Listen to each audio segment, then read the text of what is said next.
Wizards are one of the oldest standing fantasy archetypes. While the modern image of a wizard presumably comes from Gandalf and Lord of the Rings, as 90% of things fantasy do, the idea of magic goes back basically as far as human history. I'm sure Grug and Ugg in their caves were discussing the legendary mage Grug-Ugg, who could lift even the mightiest of boulders with their mind powers. And at least in modern times, a common thing with wizards is that they tend to be squishy. Even if it's just for gameplay purposes, because letting the wizard out-melee the fighter and barbarian would have them fall behind even more, wizards tend to fall apart the moment someone gets within stabbing range. Most things to mitigate this don't really fix the issue, they just put a band-aid on it. Like the spell Shield in D&D doesn't magically make your wizard a god up close, it just makes them harder to hit. But what if, instead of getting wizards by having someone innately talented in magic hone their skills, or by having someone pore through old tomes, we pump them full of super soldier juice and give them the genes of the guy crafted by God to be the perfect wizard? This line of questioning is how we got the Thousand Sons Legion of Space Marines. Unfortunately, the Emperor did not think to ask himself what the consequences of telling his son and his son's sons, who really like to use magic, not to use magic, which is how we got the Thousand Sons Legion of Chaos Space Marines. In the 41st millennium, the Thousand Sons are mages unmatched and super soldiers to boot, those that aren't afraid of vacuums at any rate. So if you like wizards but wish they could also plant their foot through a tank, then come see if the Thousand Sons might be the army for you. But before I start talking about fictional magic, would you like to know where you can get some magical headphones? Because this message is sponsored by Raycon. There's nothing like starting the new year off right, so how about you make sure your audio starts off right too with Raycon's bone conduction headphones? Because they send vibrations straight to your bones, you're getting crystal clear audio. But at the same time, this means you can still hear the world around you just fine. Going for a walk? No need to worry about not hearing someone passing you by, you can still hear everything. With a 13-hour battery life, they'll keep you company through the whole day, and since they're waterproof and dustproof, it doesn't matter if you get caught out in the rain or you're sweating hard at the gym for a New Year's resolution. These bad boys will stay strong throughout. Oh, and they're half the price of competing brands, just in case you needed the extra incentive. I still use them around the house, but also while I'm taking my dog out on a walk. She gets some exercise, I don't have to worry about missing something while we're out, and of course, I get nice high-quality audio. It's the perfect time to upgrade your audio for the new year. Go to buyraycon.com/PancreasNoWorkBC to get 20% off site-wide. Thanks to Raycon for sponsoring.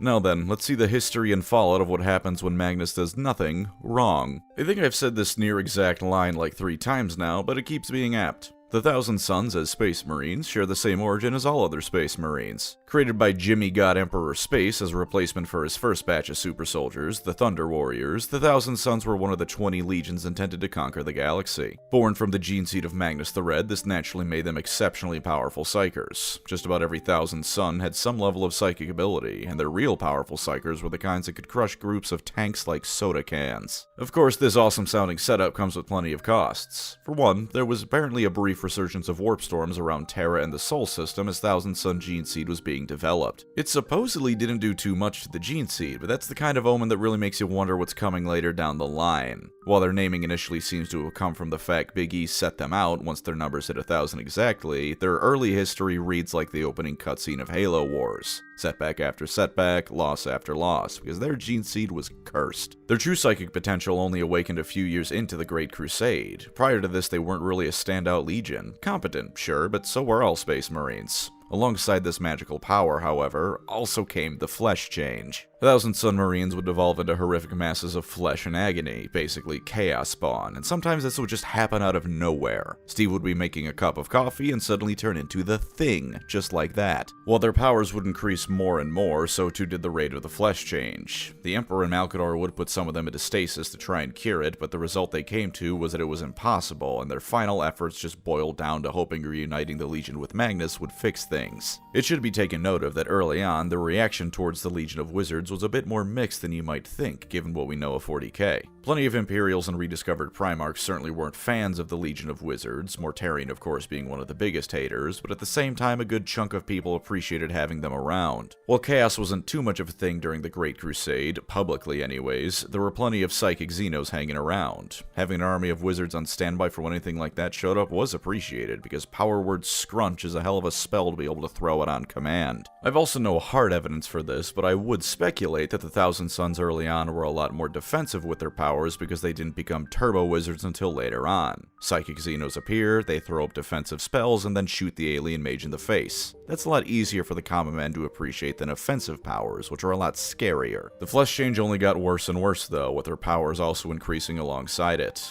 By the time Prospero was discovered and Magnus brought into the fold, there was once again only 1,000 of them left. Magnus naturally threw himself into trying to cure the Flesh Change as well, only to meet the same dead ends as the Emperor did.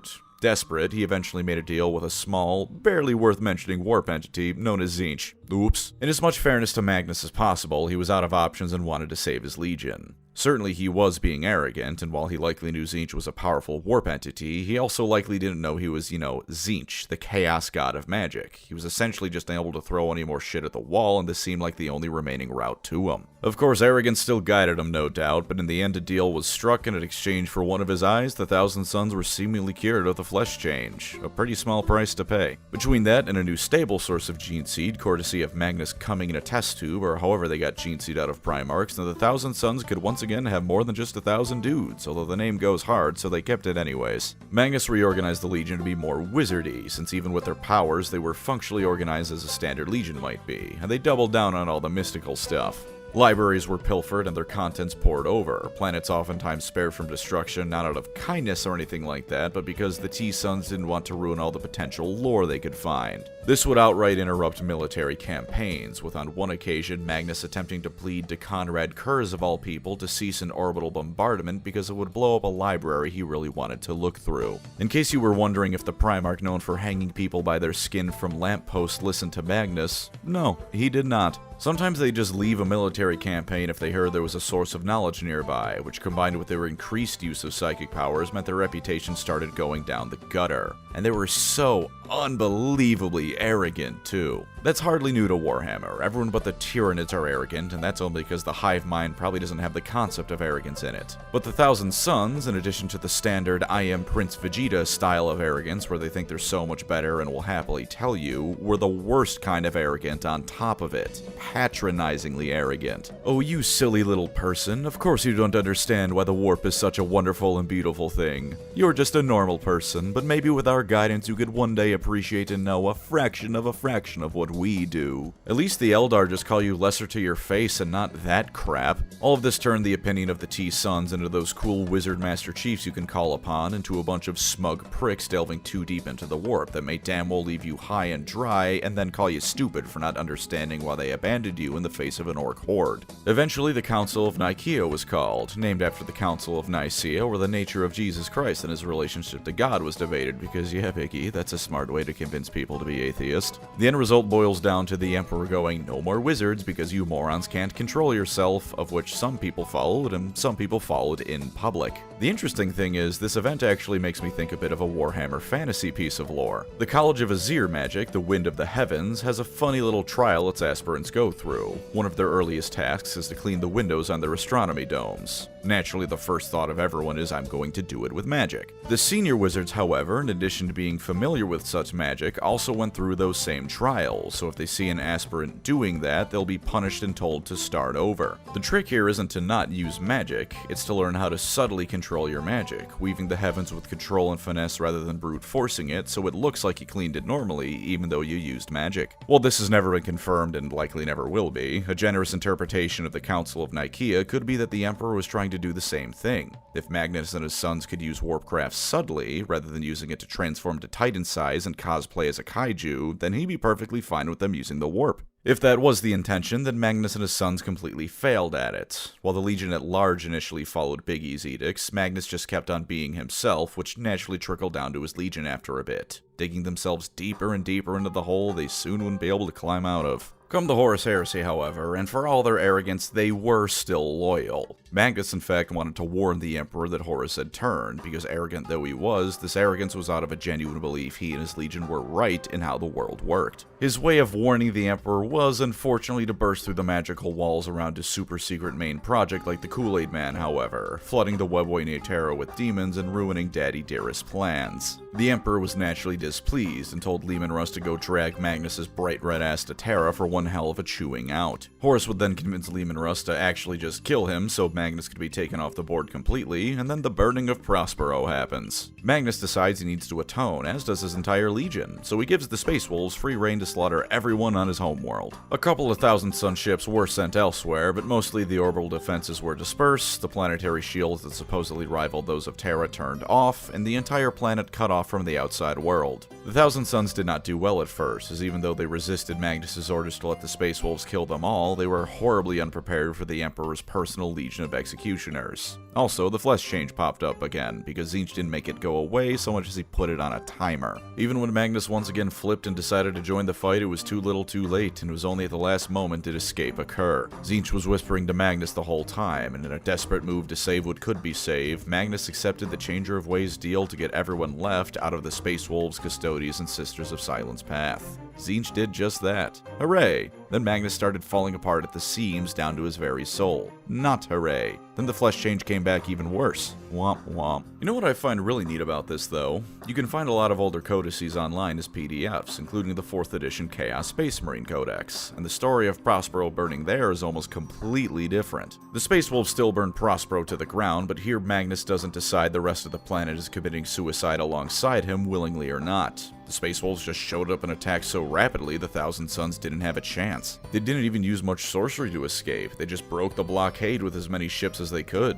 Hell, they only joined up with Horus because they wanted shelter from future attacks, and the Emperor had marked them for death for messing with the warp. It's nice and reasonable, isn't it? Everything in that version makes sense, as opposed to Magnus the Red and his revolving door of motivations and decision-making. Isaac Ahriman, meanwhile, cunning little guy that he was, decided he would succeed where Magnus had failed. He would finally stop the flesh change himself, as he was there from the beginning, where it took countless brothers away from him, including his literal, actual twin brother, who was also a T-Son. Stealing Magnus's big book of magic and casting the rubric of Ahriman, he proved that like father, like son is a saying that still holds strong in the 41st millennium. For exceptionally psychically powerful Thousand Suns, this worked out perfectly. The flesh change was halted, all is well. For every other Thousand Sun, they turned to dust in their armor. Ahriman initially considered it a bit of an unfortunate thing that happened, but overall was more than happy with the results. And over time he considered what exactly he had done, and has since that realization almost rabidly looked for a way to undo it. Ahriman would eventually try a second rubric, which largely failed as the rituals redirected to stabilize Magnus's mind and the largest bits of his soul that was the demon Primarch Magnus the Red.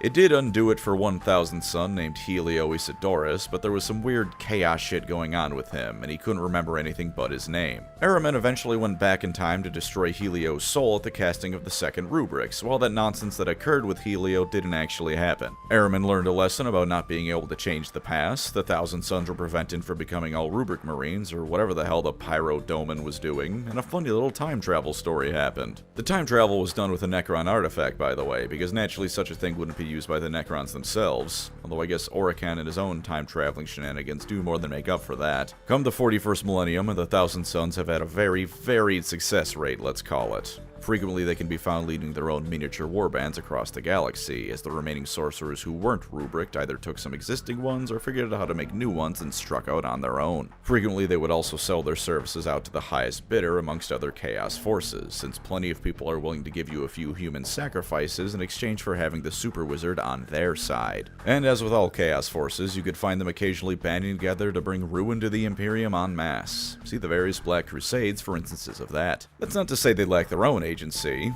That's maybe a bad way to put it, since Tzeentch is eternally tugging on their strings even if they don't admit it, but they do their own things as well. Ahriman's novels have him venturing across time and space, as I mentioned before, and Magnus the Red likes to attack the Space Wolves every now and again as vengeance for Prospero. You can tell that lore was written before the Horus Heresy retconned the specifics of Prospero, because Magnus is seeking vengeance, because if it was written with modern lore in mind, that would make no sense, because Prospero burning was his fault. Then again, he's also a demon Primarch, so no small amount of insanity and bias is to be expected, and it's been 10,000 years, so maybe he just forgot what happened exactly. His greatest achievement in this was bringing forth the new homeworld of the Thousand Suns, the planet of the sorcerer Satarius, into real space. This was done by some ritual Tzeentch nonsense on Fenris of all places. Eventually Magnus decided that empire building sounded like a good time, and Tzeentch was a bit jealous of Nurgle having the Scourge Stars as his own real space realm, so Magnus and the Thousand Sons set up the new kingdom in the Stygian sector of space. It's honestly not the worst place to be if you're a psyker. Magnus likes those folks still. If you're a normal person, then I hope you don't mind either becoming fuel for a psyker ritual or turning into a Zangor, though. As the 42nd millennium dawns, the Thousand Sons alongside the rest of the traitor legions are marching in greater numbers.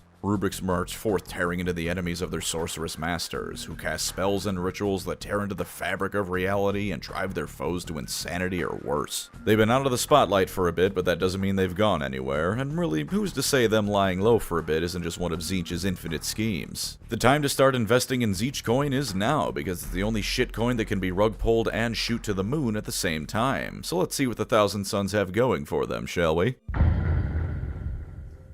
Easy stuff first, of course. The first is that the Thousand Sons are wizards. Wizards, or psychers, are always going to have prominence in 40k. It's a science fantasy setting, and the fantasy part of science fantasy is doing a lot of the heavy lifting. As the servants of the god of fate and magic, there's a level of both mysticism and respect the Thousand Sons always will have, no matter what. Some Thousand fans will probably kill me for that sentence, but I don't necessarily mean the Thousand Sons always win battles they probably should, or do the incredibly obvious and logical thing. No, what I mean is that the Thousand Sons appearing is always at least treated verbally with some amount of respect. They wield uncanny powers only enhanced by who they worship or are enslaved to. Their mere presence drives men mad in a way the other factions can't hope to do. And aside from any power all this might give them, it means it's always an event when they show up. Everyone stands to attention when they arrive, because even if the sorcerer in charge of an operation is a complete fool, magic being what it is in this setting means you have to take him seriously. If John Smith, the Thousand Son sorcerer, botches all his casting rolls and explodes, you still need to deal with the inevitable side effects of him exploding. So in many ways, the Thousand Sons have a level of fear and respect given to them that most can't match. Also, wizards. Wizards are cool, I've said it before and I'll keep saying it. Cast the twist of fate and spin your opponent's reproductive system around like a dreidel. The magical powers flowing underneath reality are yours to command, with the express backing of the god of magic and fate to go wild with them. With that being said, these are wizard space marines. With that single sentence, you avoid the trappings of wizards normally being squishy meatbags, which will naturally show back up in the tabletop pros. If you see someone in a story close in with the Thousand Sons in melee, that isn't a winning move by default. They are genetically augmented super soldiers created by a god to bring ruin to the enemies of man, and in their first deployments they weren't even wizards yet. They can very easily punch your teeth through the back of your head, which is a ton of fun. Plus, since they're space marines, they get that inherent level of respect too, in addition to the first point I made. Yeah, the Horus Heresy makes them look pretty goofy at times, but they get to be in the Horus Heresy in plenty of starring roles. Whether you find the lore amazing or appalling, you have plenty of lore to be found if you want it. That doesn't make it good lore, of course, but you aren't starving, unlike the League of Votann or old world-shaped elephants in the room. Beyond those obvious things, though, the Thousand Sons are another army that's great at most scales of engagement. Massive battles where Magnus is leading his cursed children against entire crusade fleets is pretty fun. He does that fairly regularly now, actually, including on the moon itself. Like the moon over Terra, where he gave a damn good attempt at killing Guilliman on the doorstep of Terra itself and was only stopped because he was facing the combined might of the Custodes, Sisters of Silence, Eldar, and the Ultramarines. If that's what it takes to put Magnus down, then anyone else is royally screwed when the Thousand Sons march to war. But on the other hand, everyone loves a singular evil wizard scheming and plotting at his tower before enacting some grand plan. Look me in the eyes and tell me that you can't see a Thousand Son going off on his own and telling some planetary governor that if they won't kneel before a sultan, then they'll cower before a sorcerer. The Thousand Sons can easily also just be one guy casting spells willy-nilly because he's either a pawn in a greater scheme, a true mastermind finally unveiling his plot in full power, or just off his rocker on chaos juice and going on a blender. As long as it's ambitious, it fits the army. They're also for you if you like a bit of tragedy to go with your fall to chaos, though as I make more of these videos, I find that you can admittedly say that about most Chaos Space Marines depending on how you frame them. The Thousand Sons, though, unlike the World Eaters, were genuinely interested in uplifting humanity. They genuinely thought they were doing good work, that they were justified in their actions, from their sorcerous powers to how ravenously they pursued knowledge. They took in psychers and taught them, and even if it was in part for selfish reasons, worlds conquered by them tended to be largely left in one piece. Or at least big enough pieces pieces, you could fit them back together again, which is a lot more that can be said of several of the traitor legions, or even the loyalists before even the Horus Heresy began.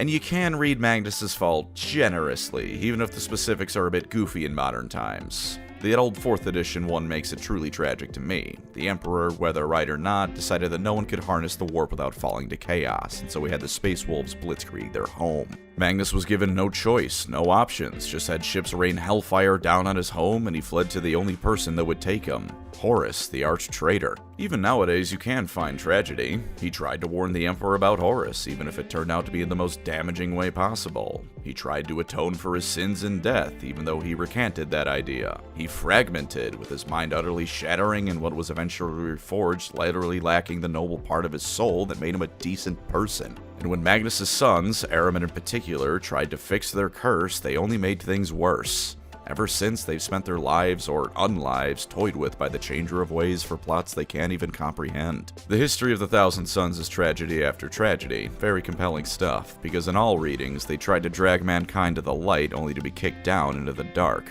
Not that they need to be tragic, of course. Mustache-twirling wizards are an equally fun kind of villain to the tragic one. With a wave of their wrist and a flick of their wand, the entirety of Ultramar's supply of grain has been turned into arsenic, cue evil laughter, only to be foiled by those darn smurfs and their meddling Cato Sicarius or what have you. If you've had your souls forcibly sold to the devil, you may as well have fun with it, so have a wicked laugh and blast glory hammer while you ride forth in the name of the evil god of magic. Have fun with your villainy, goddammit. I'll even go so far as to say I don't want more tragic reasons a Chaos Marine is the way he is. I want the dude laughing as he turns people into frogs. Now tell me, do you like robots? I like robots. What if I told you the Thousand Sons have robots? In fact, they have 2 kinds of robots, which I honestly forgot about the second one. The more technical robot are the Rubric Marines themselves that make up the majority of their numbers, though they're honestly something like zombie robots. And yes, I know, the Necrons already exist, but these are wizard zombie robots. Rubric Marines were turned into dust sealed inside their armor, and they have only the barest of hints of what they once were within them.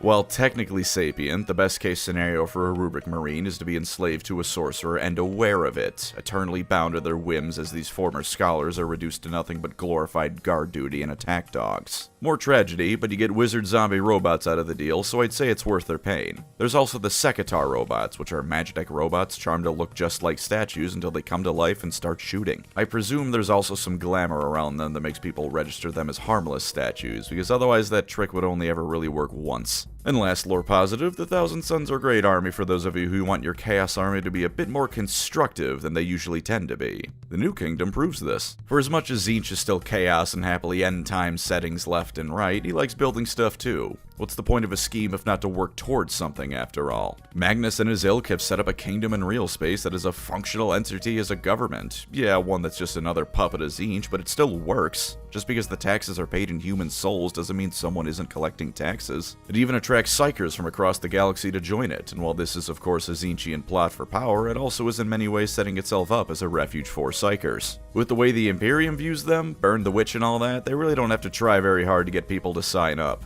It's not like Tzeentch couldn't figure out how to lie about what'll happen when they get there, if nothing else. The Thousand Sons even have their own version of the Imperial Guard, the Spire Guard. Once the PDF of Prospero, now they're mortal soldiers trained and instructed by the Thousand Sons to fight for them. They're a disciplined and well-equipped army, quite frequently better off than the Imperial Guard, and augmented by the sorcery of their Space Marine overlords. They're of course perfectly expendable. Magnus doesn't give a shit if the meat shields die as long as the wizardry goes well. But they're proof that the Thousand Sons, even in the thrall of chaos, can still build something, that they can work towards a goal and be constructive rather than just tearing down the Imperium and chaos. So if you want to do a bit of empire building with your tabletop army, but still want to swear fealty to the Dark Gods, the Thousand Sons are easily your best bet.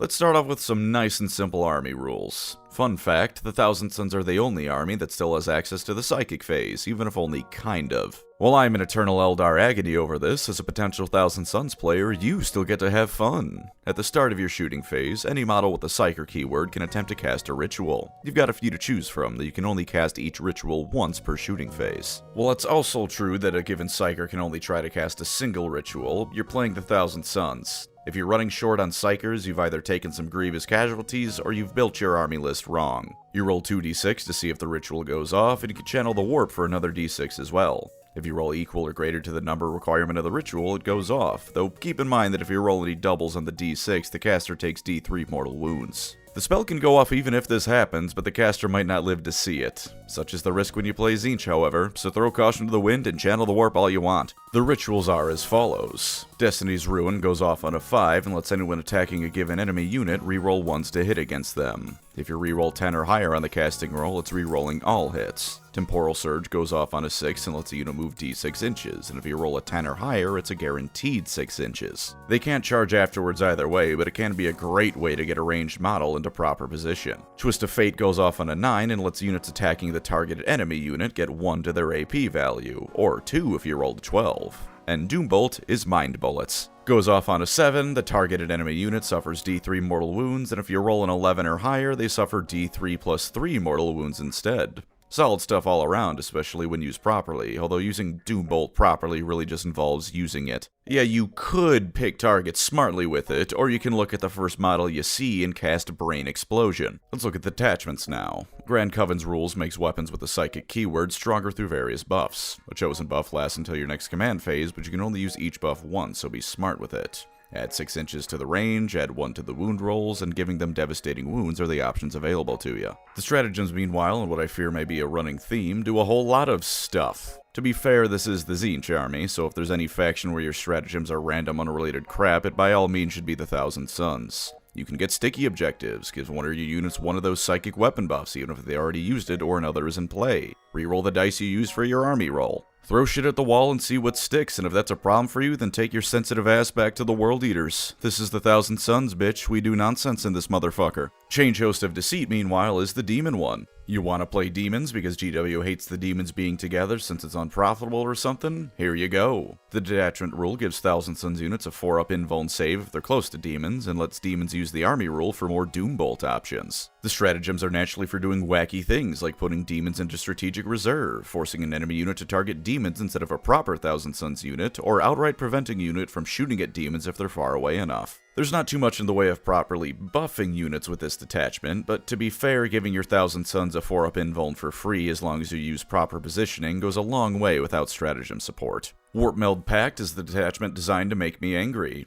You see, this is the dedicated shaft detachment, buffing the weaker units in the army that aren't the Marines. Good stuff in theory, and with how it speaks of buffing Tzeentch mutants, that gives me high hopes. Tzeentch is the chaos god that makes the real interesting mutants, things that hurt your brain if you even try to look at and figure them out. But do you know what almost everything with the Tzeentch mutant keyword is? A Zangor. Thousand Suns players will never be free. The actual detachment rules that you reduce wound rolls against attacks targeting your Zangors. Those Zangors are so shit that if you do so, they take d3 mortal wounds afterwards. So there's potential for it to not work because your enemy rolled nothing but 6s on their wound rolls, and then whoever is left dies from the d3 mortals. You can also do the same for your own Zangor's wound roll against enemy units, which can also not work in the same way, because you rolled all 1s and then 8 d3 mortals anyways. The stratagems are of course all for buffing mutants, which mostly means Zangors, with one exception that's for replacing a Thousand Suns character unit with a Chaos spawn. There's even a stratagem for returning d3 plus 1 Zangors to a unit after you eat shit on your detachment rule and 3 of them die. Isn't that fun? Can you tell I'm not much a fan of Zangors?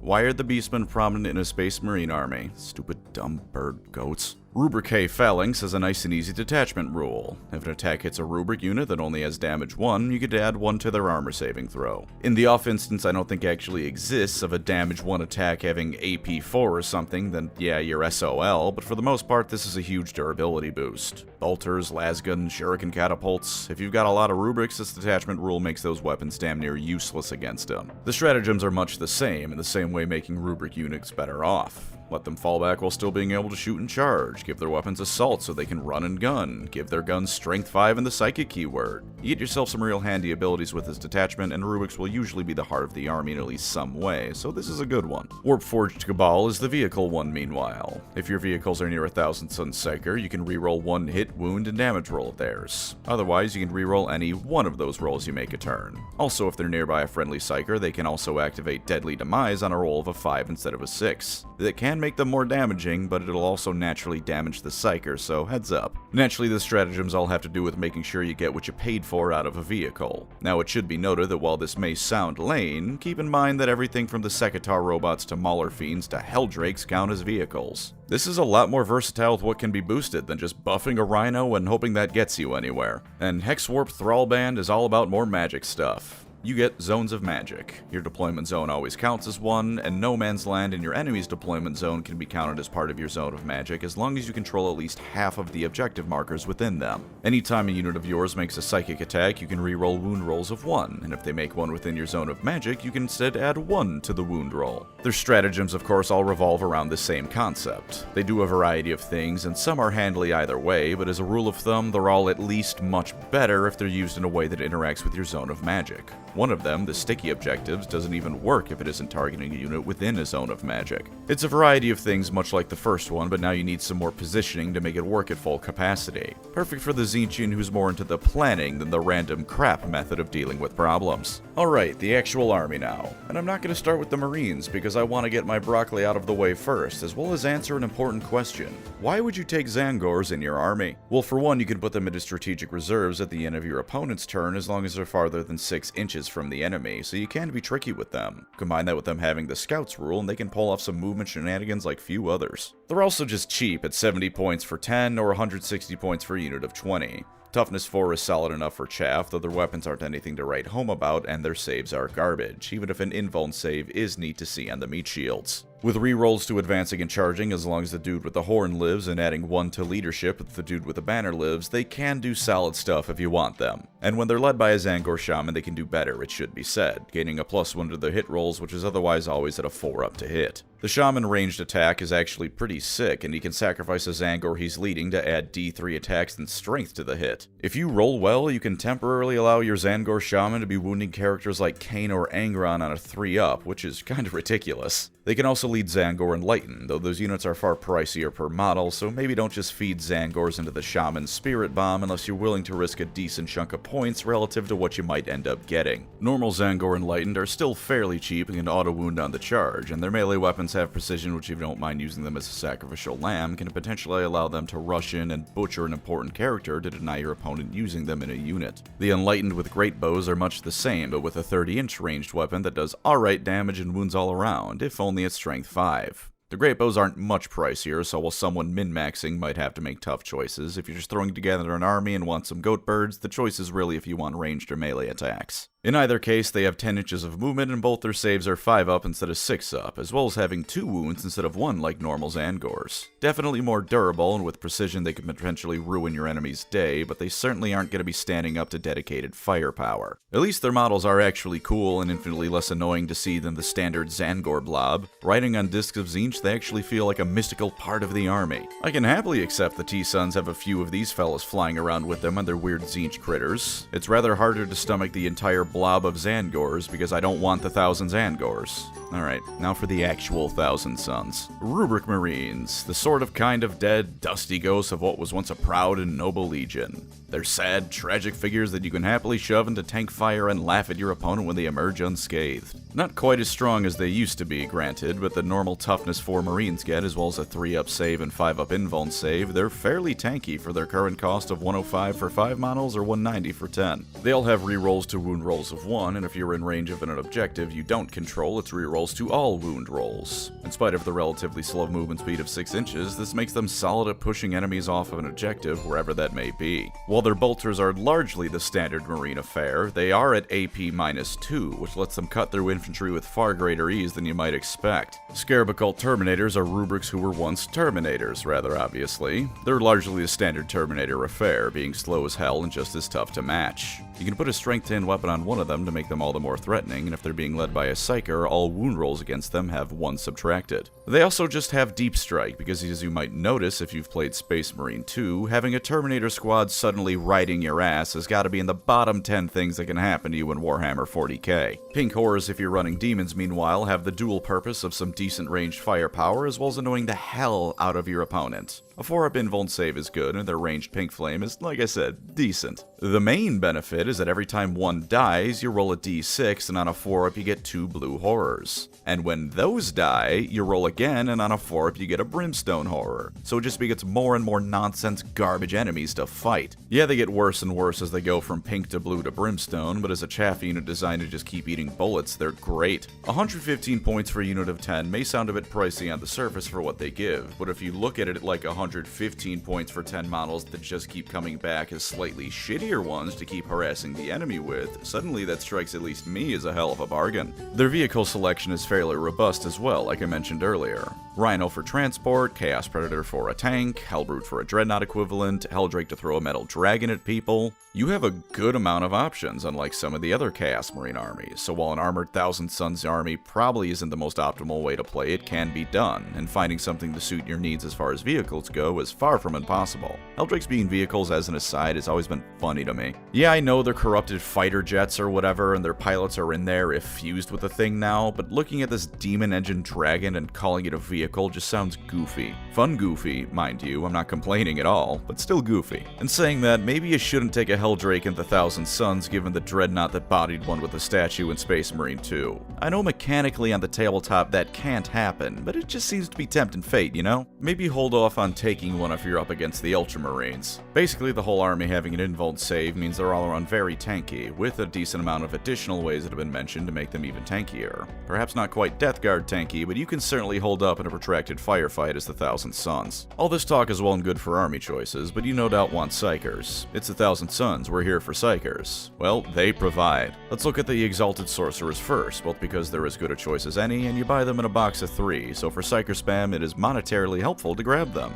As for their rules, they've got the stat line you'd expect of Space Marines with a nice 4 wounds and 4-up invuln on top of it, and their weapons are decent enough including their psychic ranged attack that has dev wounds. They share that save with the unit they lead, and they can even bring back 1 or 2 bodyguard models around if they'd like, though you may cause yourself D3 wounds if you fail the roll. They're a fairly basic sorcerer, but you have an army where basic sorcerer is a phrase that exists. You can also have the one on the disc of Snitch, which is a bit faster, and his abilities are instead to either prevent enemies farther than 18 inches from you from shooting at you, as well as having anyone who did shoot at you move 2 inches slower for both no more moves and charging. If you want someone running an artillery-based guard army to want to kill themselves, throw a bunch of these fellas into your force. A normal sorcerer gives the unit they lead lethal hits, and once a game adds 3 to the attack and strength of psychic weapons. An Infernal Master gives the unit it leads sustained hits to really lay down firepower, and once a turn they can turn a hit, wound, or saving throw into an automatic 6. I'd personally assume it's best to use that on a hit or wound roll, but it can come in clutch if you're trying to tank a single high-power attack. But it's about high time we get some named characters here, and we have 3 if you count the Birdman, who I'll do first. Kairos Fate Weaver is the greater demon of Snitch that, just as far as special abilities goes, can get you free command points by passing a leadership test every command phase and forces your opponent to spend an extra CP on a stratagem if they're close to him. His ranged attack is solid with the potential for overcharging it if you don't mind potentially rolling that 1 and blowing one of his own heads off, and his staff can whack things pretty alright in melee. At toughness 10 to 4-up invuln and 20 wounds, he's also a problem that'll take the enemy a good amount of time to get through.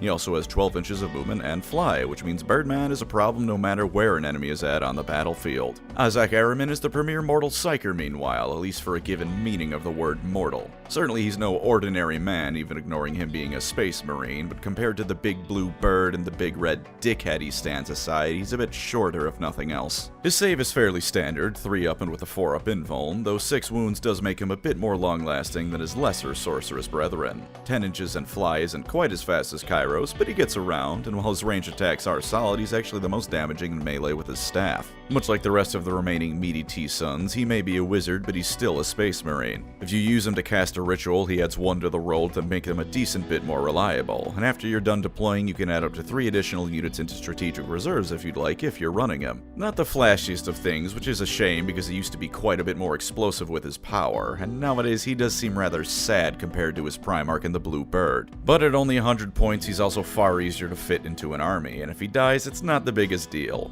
100 points is an acceptable amount to sacrifice if Snitch demands it, unlike the main event coming up. Magnus the Red, the Primarch of the Legion and one of the strongest psychers in the galaxy, probably coming in at the number 3 slot to the Emperor and Snitch himself in terms of pure psychic might, though others can still give him a run for their money. At toughness 11, a 2-up save and 4-up invuln, he ain't going down easy, especially with a whopping 16 wounds to his name. His gaze is a strength 11 ranged attack that puts the hurt on anyone, and for hordes he has a lesser strength blast attack. As for melee, for some reason known only to the darkest depths of GW's Codex department, he's in some ways better in it than Angron, with less attacks true and potentially less damage, but Magnus hits at a higher strength. Someone probably needs to be taken into account for this, though I suppose you could argue that since Magnus is red, Khorne has a soft spot for him, or mistakes him for Angron sometimes. He can cast 2 rituals from himself per turn instead of just 1 and adds 2 to those rolls, making him by default a focal point of your army even more so than any Primarch already is. And he gets the standard Chaos Primarch aura effects you can swap out at the start of each battle round.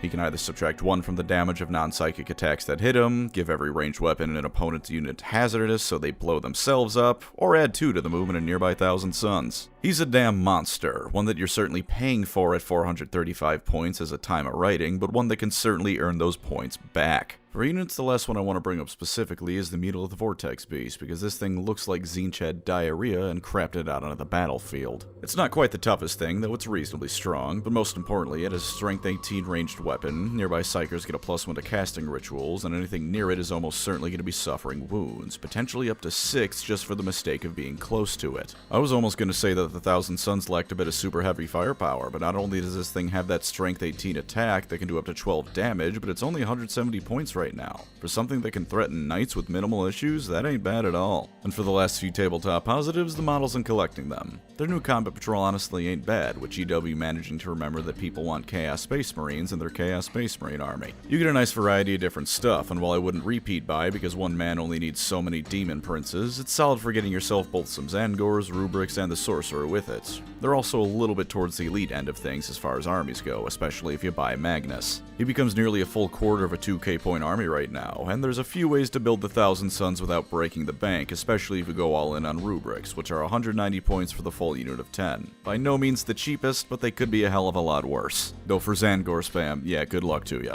The models also just look good. This does have some caveats, but to me the ups outweigh the downs. Magnus and Ahriman both look great, the Zangors are in all honesty fairly nice looking, even if that's probably just because the AOS team designed them, and even the Sekitar robots I think look good. Maybe a bit goofy, but the fun Warhammer goofy. The base Rubrics and arguably even the Terminators don't exactly have the most life in them pose-wise, but honestly this is the army to have that be the case. Their animated suits of armor filled with dust like an even more cursed Alphonse Elric. I don't want them breakdancing across the battlefield, they should look stiff and unwieldy. Your mileage may vary, and I'm sure you can manage to pose them more dynamically if you really want, but I think they're fine.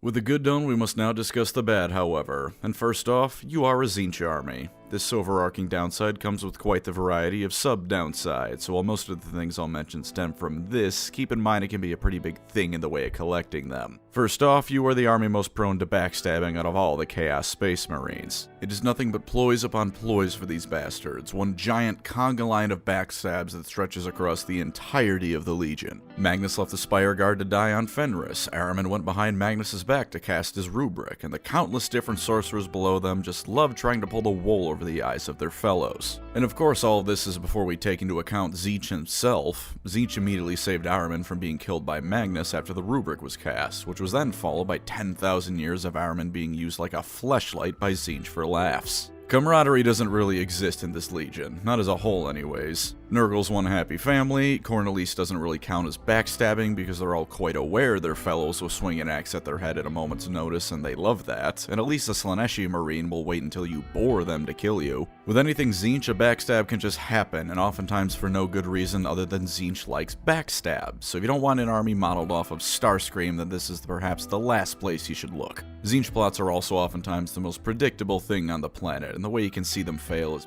kinda boring. I know Space Marine 2 wasn't really going for the most outlandish and wacky Tzeentch plot imaginable, and it was only made more obvious by the fact that Thousand Suns were in the marketing. But when the one tech priest was going on about how his project would perfectly repel the Immaterium only for it to turn into wacky Tzeentch nonsense, was anyone surprised in the slightest? Oh wow, this whole thing was orchestrated by Tzeentch. Who could have seen this coming, except anyone who's read more than a single page of lore about Tzeentch? And then that's usually followed up during the defeat of the Tzeentchian follower, and indeed a given Thousand Sun, with some kind of, how did this go wrong? I can't believe Tzeentch betrayed me. Almost every Tzeentch follower thinks they're the special guy who's gonna somehow come away from their deal with the devil on top of things, and they never do. You could say this is a chaos problem as a whole, but Tzeentch naturally magnifies it. They've less agency than any other chaos worshipper, and while it can be fun to rebel against fate and free yourself from your master's chains, the Thousand Sons are essentially never going to be able to pull it off. They keep making deals with Tzeentch because they think they're all that guy, and while arrogance can be fun, it can also be really grating. The Thousand Sons have a bit of a punching bag problem in general for that matter, though, which seems to go beyond Tzeentch screwing with his followers like always.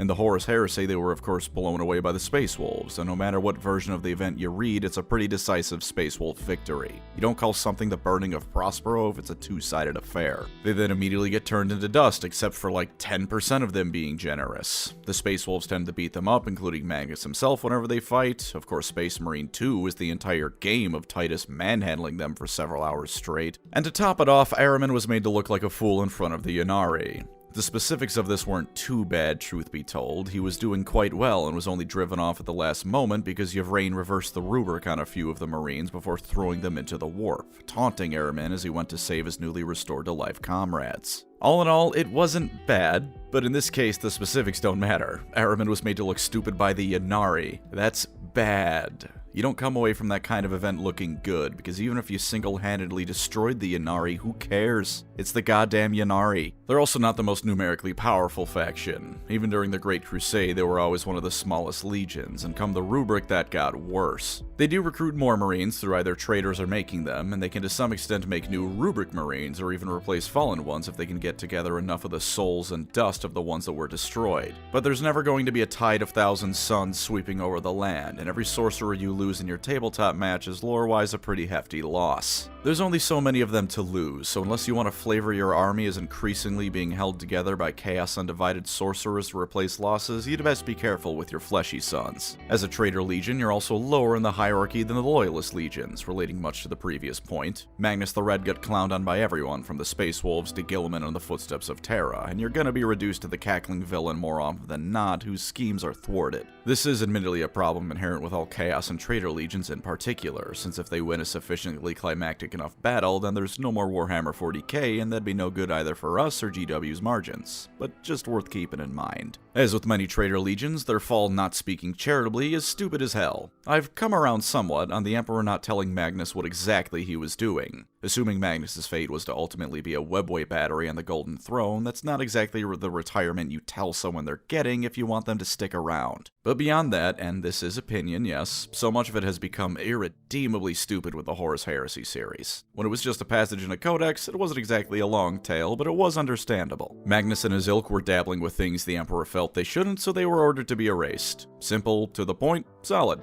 Nowadays, we have Magnus breaking the Webway project as the start. Big E, while telling him the full extent could have been quite bad to say the least, could have at least told the single most powerful psychic Primarch that, hey, there's warp stuff going on here, please be very careful. But he didn't do that. There surely could have been some lie or half-truth he told Magnus to make him more careful. Hell, he could have very well just said, hey Magnus, this is a warp tunnel in an extra-dimensional realm I'm working on, please don't smash through the walls like the Kool-Aid Man. He could have just left out the part where Magnus ends up hooked up to it like a generator. But he didn't do that, and Magnus did crash through like the Kool-Aid Man. So naturally the Emperor gets pissed and Leman Russ goes to capture Magnus. Horus then tells Leman to kill Magnus instead, because Horus just wants him off the board. Or at least, Horus informs Leman of all the sorcery Magnus has been doing and lets Leman jump to his natural conclusion of just killing him. This is admittedly slightly better than Leman just going, well okay Horus, but you would assume the Emperor's executioner knows what his boss wants and be willing to stick to it. Leman Russ's own reason for killing Magnus, as he told Valdor himself, was a step above the soldier from TF2 screaming, if God wanted you to live, he would not have created me. Leman gets second thoughts though and tries to phone call Magnus, which Magnus keeps ignoring. When the Thousand Sons ask Magnus, hey dad, what the hell's going on, he calmly tells them that all of Prospero is now going to die because he feels they need to atone for their sins. Whatever you feel for yourself is fine enough, man, but I really don't think you get to make that decision for everyone else on the planet. And then we get to the inevitable end where Leman breaks Magnus's back, Magnus realizes he's been played like a fiddle, and calls upon Tzeentch and damns himself because his morality and loyalties are a revolving door. Combine that with whatever was happening on the Siege of Terra, and Magnus potentially being able to be redeemed, but also Vulcan said that was a delusion Magnus basically cooked up in his arrogance and fear, and we have the Wizards of the Traitor Legion becoming what they are because Daddy Dearest is a colossal fool. This isn't necessarily bad, I'll admit.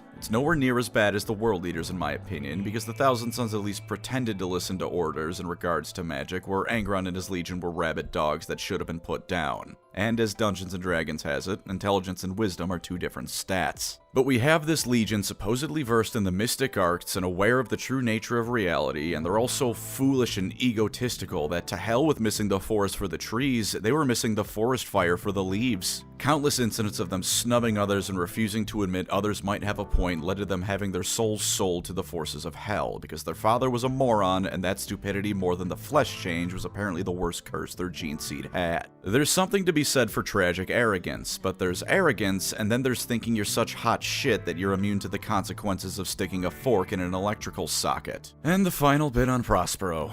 There were potential factors at play, yes, warp interference in no small part from Magnus himself, Magnus being basically catatonic as he realized how bad he messed up, but you can boil down the entire burning of Prospero and all that followed to ultimately having happened because Magnus wouldn't pick up the phone when Lehman Russ was calling for one final attempt at talking things out. The nail in the coffin was hammered in because Magnus is not available right now. Please leave a message at the sound of Kairos Fateweaver laughing at him. And the entire legion became the evil sorcerers of the forces of hell because Magnus did nothing wrong. And last Lord Downside to get away from that rant, as a Tzeentch army, you can never win. Like ever. Or rather, you can win tactical victories, but a strategic one is forever out of your grasp. The Thousand Sons serve Tzeentch, which means even if they truly were on the cusp of ultimate victory one day, then Tzeentch would self-sabotage because he'd have nothing to plot towards, nothing to scheme against but himself. That would probably keep him busy for eons, but anything short of forever isn't enough time for the Chaos Gods. So more so than the others, you're destined for eternal failure.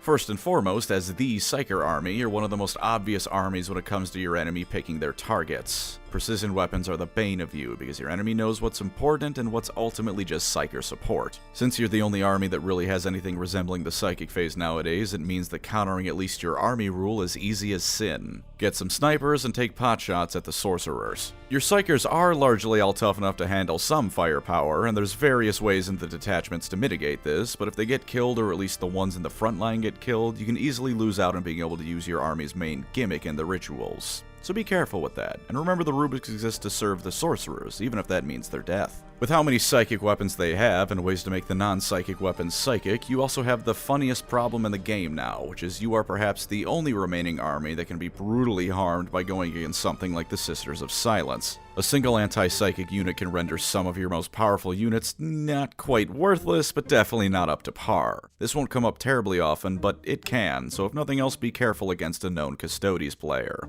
A good chunk of their army is dedicated to making you specifically cry. You also have an army rule that can hurt you while at the same time giving you no benefit. The powers, to my understanding, go off even if you roll a double or triple as long as you meet the criteria, but that also means you're at risk of playing your army correctly and still eating mortal wounds because you rolled 2 1s for a ritual. No spells for you in that instance, just pain. This is very Tzeentchian, and I'd still be overcasting those spells because why not, but just keep it in mind. Most Thousand Sons lists are also going to look fairly similar. Everyone knows that for chaff you're bringing the bird goats, you're going to have a lot of sorcerers of some flavor. Their fairly extensive list of non-Thousand Sons through the vehicles does give them some variety, but beyond that, people are going to know what you're bringing to the table. Not helping this is the fact that ever since they were properly released, I'm fairly certain their only truly new model was the Sekitar robots. Which I like, but I know a lot of T-Sons fans were disappointed, and this isn't my main army by any means, so I don't think my opinion counts here. Not that it ever does, but it really doesn't count here. Point is, most people have a solid grasp of at least the basic concept of what your army does. While you do have a fairly robust amount of higher strength attacks, most of them are also incredibly obvious on a related note. Dealing with infantry is such an easy thing for you between rubrics getting -2 AP on their bolters and all the psychic attacks that's basically a non-issue for you. You can chew through chaff like nobody's business, and there's not much that can be done to stop that. But the moment you put down a Defiler or a Predator tank, people can very safely assume how you'll be using it. They have enough options that they aren't limited, but not so many that if you use one, everyone's not going to know what's going to be happening with it. Even the Mutilith Vortex Beast, which has great potential against hordes, isn't immune to this, because if you bring one against someone with a lot of armor or knights, they know exactly how you're using it. That bad boy only has one strength 18 attack, mind you, and he hits on 3s, so while wounding with it isn't a problem, hitting may be an issue.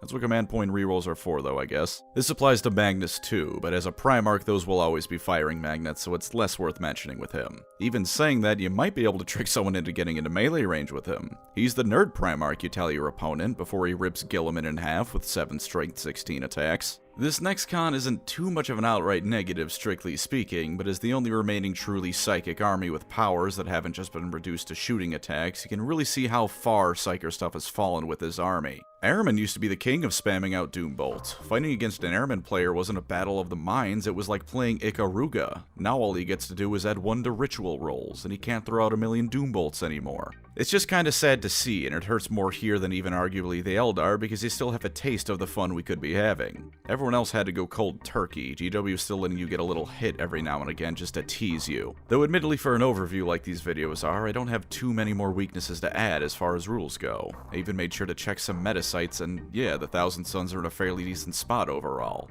Not the highest, but certainly not the lowest. Their final tabletop downside must be mentioned though, especially since with their new combat patrol I can't milk the Zangor jokes nearly as easily. This army is firmly in painting hell. You will be doing so much trim and so much detail for even the basic rubric marines. Once you start touching sorcerers, good luck to you, man. Painting this army is going to take ages, and assembling it is going to poke your fingers in all sorts of fun ways from those spiky bits they all got. While this isn't a criticism I normally make, honest to God, only get either a single character model or a single box of rubrics when you start getting interested in them. The painting vibe check will be inevitable upon starting that process. Ironically enough, you'll get so much practice that you'll probably end up way better off at doing trim and detail work with the Thousand Suns than if you picked another army. But saying you'll be better at painting because the army can be such a pain in the ass to paint doesn't really feel like a positive. Thousand Suns tend to be good painters, and the Spartans were some of the best warriors around, because they killed everyone who wasn't a great warrior. It's like the tabletop gaming version of that. And that was the Thousand Suns, the only army who got to keep being magical in 40k, the vile sons of Magnus, and everyone's favorite wizard punching bags. They're destined for failure, but who doesn't love themselves a nice tragedy every now and again, yeah? Thank you as always to my wonderful channel members. You are the bad decisions to my Thousand Suns, keeping me going to become what I am nowadays, even though I should probably be doing something else. If you'd like to support the channel, feel free to subscribe or become a member. Either way, thank you for watching, and take care out there.